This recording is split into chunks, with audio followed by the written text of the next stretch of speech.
Madam ఇంకొక సిచ్యువేషన్ని మీరు ఎలా విశ్లేషిస్తారో చెప్పండి. ఇప్పుడు గైనకాలజిస్టుల పైన అంటున్న మాట ఏంటి అంటే, అక్కడికి వెళ్తే చాలు కొందరి గైనకాలజిస్టులని ఒక ట్యాగ్ ఇచ్చేస్తున్నారండి.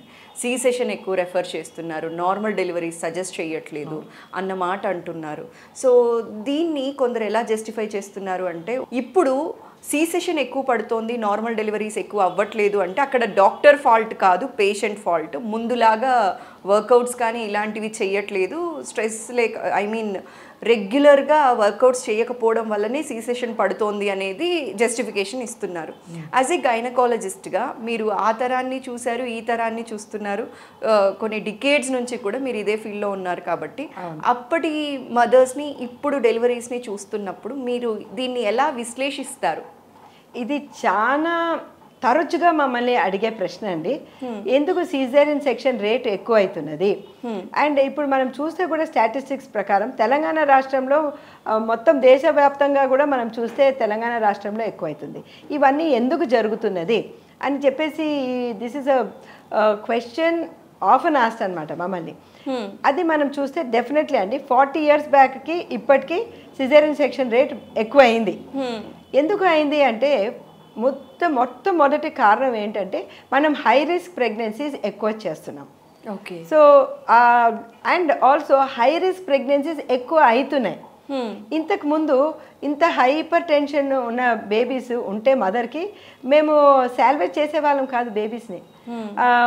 1 kg బేబీ 600 900 అట్లా గ్రామ్స్ ఉన్న బేబీస్ని మేము సాల్వేజ్ చేసేవాళ్ళం కాదు మేడం. మందెక్కించేసి బేబీ వచ్చేస్తే డెలివరీ అయితే తల్లి బతుకు జీవుడా అని మేము బతుకు జీవుడా అని బయటపడేవాళ్ళం.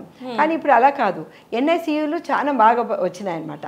So because of that good NICU setup మనం చిన్న సైజ్ బేబీస్కి కూడా మనం సాల్వేజ్ చేయగలుగుతున్నాం.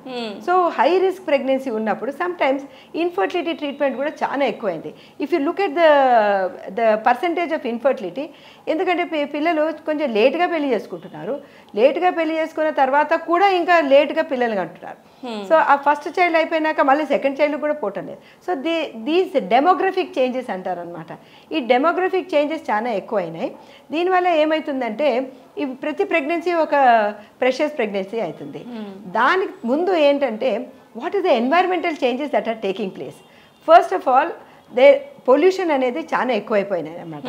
సో మన వాతావరణంలో వాటర్ అయితే ఏమి, గాలి అయితే ఏమి, నీరు అయితే ఏమి, వీటన్నిటిలో పొల్యూషన్ ఎక్కువైంది.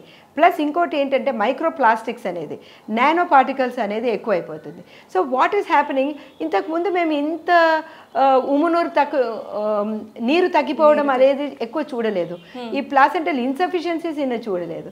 ఇవన్నిటితో పాటు ఈ డాప్లర్ స్టడీస్, ఈ స్కానింగ్స్ అన్నీ కూడా ఎక్కువైనాయి. So we're able to catch problems early and we're trying to save the babies early. అది ఒక సైడు. ఇంకొక పాయింట్ ఏంటంటే ఇప్పుడు తల్లులు కూడా చాలా ఎక్కువ రెస్ట్ తీసుకుంటున్నారు. They are not going about రెగ్యులర్గా కూర్చునేది. తర్వాత ఇప్పుడు ఇండియన్ టైప్ బాత్రూమ్స్ పోయి ఈ వెస్టర్న్ టైప్ ఆఫ్ కమోడ్స్ అవి, దానివల్ల వాళ్ళు గొంతు కూర్చోవటం లేదు, కూర్చొని ఏది పని చేయటం లేదు. వీటి వలన ఎక్సెసివ్ రెస్ట్ వలన వాళ్ళ బేబీ సైజ్ పెరుగుతున్నదండి. ఎక్సెసివ్ రెస్ట్ సో వాళ్ళ బేబీ సైజ్ ఎక్కువైతున్నది. నాట్ ఓన్లీ సైజ్ అండి, the wait.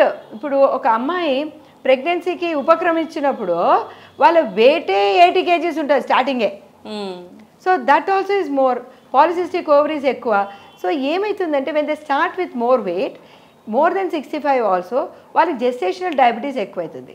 So when you look at some fall, even in our setup మేము చూస్తున్నాం, ఏదో ఒక గ్లూకోజ్ అబ్నార్మాలిటీస్ ఉందనుకోండి, ఆల్మోస్ట్ 35% ఆఫ్ ద మదర్స్కి గ్లూకోజ్ అబ్నార్మాలిటీస్ వస్తున్నాయి.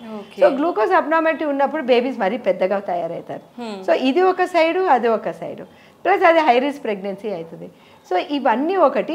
ప్లస్ ఇప్పుడు ఈ మధ్యలో వెరీ గుడ్ ఇండక్షన్ మెడిసిన్స్ వచ్చాయి. సో మనం ఇండక్షన్ ఆఫ్ లేబర్ మనం ఎక్కువగా యూజ్ చేయాలి. ఇండక్షన్ ఆఫ్ లేబర్ తక్కువ చూసి అరే హైరెక్స్ ఉందని అమ్మ డేట్ పెట్టుకోండి చేద్దామనేది చేయకుంటే, ఇండక్షన్ ఆఫ్ లేబర్ చేయకుంటే సిజేరియన్ సెక్షన్ రేట్ ఎక్కువ అవుతుంది. సో ప్రైమీస్ అంటే ఫస్ట్ ప్రెగ్నెన్సీ వాళ్ళ మీద మనము కాన్సన్ట్రేట్ చేస్తే వాళ్ళకి ఎక్సర్సైజ్ చేయించడము, మెంటల్గా వాళ్ళు రెడీగా ఉండడం, ఇవన్నీ వాళ్ళకి correct the effective correct attitude ప్రెగ్నెన్సీతో ఉండాలన్నమాట. ఎందుకంటే this is not abnormal, this is normal అనే యాటిట్యూడ్ అనమాట. మనం ఎంత నార్మల్ అనుకోవాలన్నా కూడా so many things are happening in and around us. So దాని మీద కూడా మనం దృష్టి సాగించాలి. The amount of pollution in the air, sometimes it is almost equal to Delhi in Hyderabad. So ఇవన్నీ కూడా చూస్తే ఉమ్ము నీరు తగ్గిపోవడము, ఈ హై రిస్క్ ప్రెగ్నెన్సీస్ రావడము, ప్రెషస్ ప్రెగ్నెన్సీ అవ్వడం, దీనివల్ల సిజేరియన్ సెక్షన్ రేట్ ఎక్కువైంది. ఇది తగ్గించాలంటే మనం ఫస్ట్ నుంచి న్యాచురల్ డైట్ చేయడము, వాళ్ళకి యోగా, మెడిటేషన్ ఇవన్నీ కూడా ఇంట్రడ్యూస్ చేయడం, యాంటీనేటల్ అంటే ప్రీనేటల్ ఎక్సర్సైజెస్ ఇవన్నీ కూడా అవసరం అండి. And induction of labour. And ఇంకొకటి చాలా ఇంపార్టెంట్ థింగ్ ఇస్ మనం వెయిట్ చేయాలి. చాలా మందికి 36 వీక్స్ 9వ నెల పడంగానే ఇంకా అయిపోతుంది అనుకుంటారు డెలివరీ. సో వెయిట్ చేయాలి, 40 వీక్స్ వరకు వెయిట్ చేయాలి. 40 వీక్స్ తర్వాత 1 వీక్ కూడా వెయిట్ చేయాలి. ఓకే, అది వెయిట్ చేయటం లేదు, భయపడిపోతున్నారు. సో ఆ భయపడకుండా ఉండేదానికి బేబీ బాగుందా లేదా అని స్కానింగ్ చేసి డాప్లర్ చేసి మనం నిర్ధారణ చేయొచ్చు. సో ఇలాంటివన్నీ కూడా మనము we have to take it in to account. దానివల్ల సిజేరియన్ సెక్షన్ రేట్స్ పెరుగుతున్నది. ఇవన్నీ చేసి మనం తగ్గించవచ్చు. Thank you so much madam. ఇవాళ మీ వాల్యుబుల్ టైం మా ప్రేక్షకుల కోసం కేటాయించి చాలా విషయాలు మాకు తెలియచేశారు. అండ్ అలానే అమ్మ అవ్వటం ఒక వరం అంటారు, అలాంటి బోలెడంత మందికి అమ్మయ్యే అవకాశం మీరు కల్పించారు. థ్యాంక్ యూ సో మచ్ అండి. మరోసారి మీకు ప్రత్యేకంగా అంతర్జాతీయ మహిళా దినోత్సవ శుభాకాంక్షలు. నమస్కారం అండి. థ్యాంక్స్ అండి మీకు అందరికి కూడా. థ్యాంక్ యూ సో మచ్ అండి.